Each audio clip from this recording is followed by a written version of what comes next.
Nakaumang ang mga tangkeng pandigma at bantay sarado ng pulis at Philippine Marines ang loob at labas ng Bangsamoro Government Center simula ngayong araw.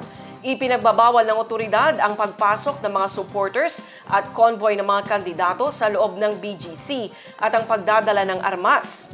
Isang sasakyan lamang bawat kandidato ang pinahihintulutan ng otoridad.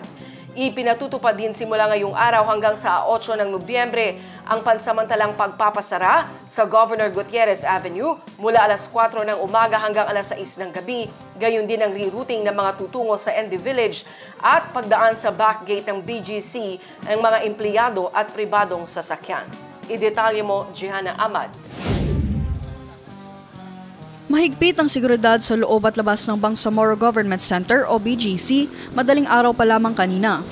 Bantay sarado ng pulis at Philippine Marines ang loob at labas ng BGC simula ngayong unang araw ng paghahain ng COC ng mga kandidato para sa 2025 BARM Parliamentary Election hanggang sa huling araw ng filing sa November 9. Masusing ininspeksyon ng lahat ng papasok sa loob ng compound.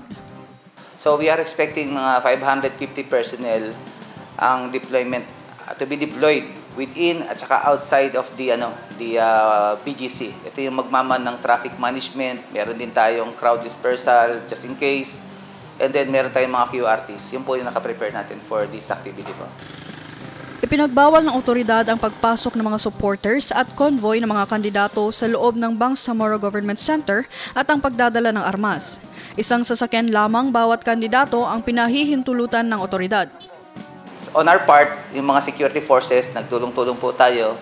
Maganda po yung teamwork natin dito together with the Marines, the EOD ng Army, andyan din yung sa PNP sides, yung HPG, ang BFP, nag-support din, ang Coast Guard, and of course yung Public Safety Office, talagang side by side ang aming pagtatrabaho. At saka siyempre yung pinaka-concerned ng security doon, yung Intelligence and Security Service, yung ISS from Office of the Chief Minister sa BARM, yun, sama-sama kami.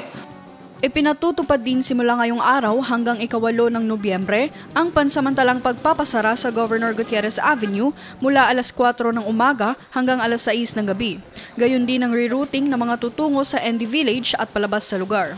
Sa backgate ng PGC naman, pinadadaan ng mga empleyado at pribadong sasakyan. Sa tanggapan ng Bangsamoro Electoral Office, naghahain ng Certificate of Nomination ang mga regional political parties sa BARMM. Sa tanggapan naman ng Provisional Election Supervisor, maghahain ng COC ang mga kakandidato sa posisyon na Parliamentary District Representative.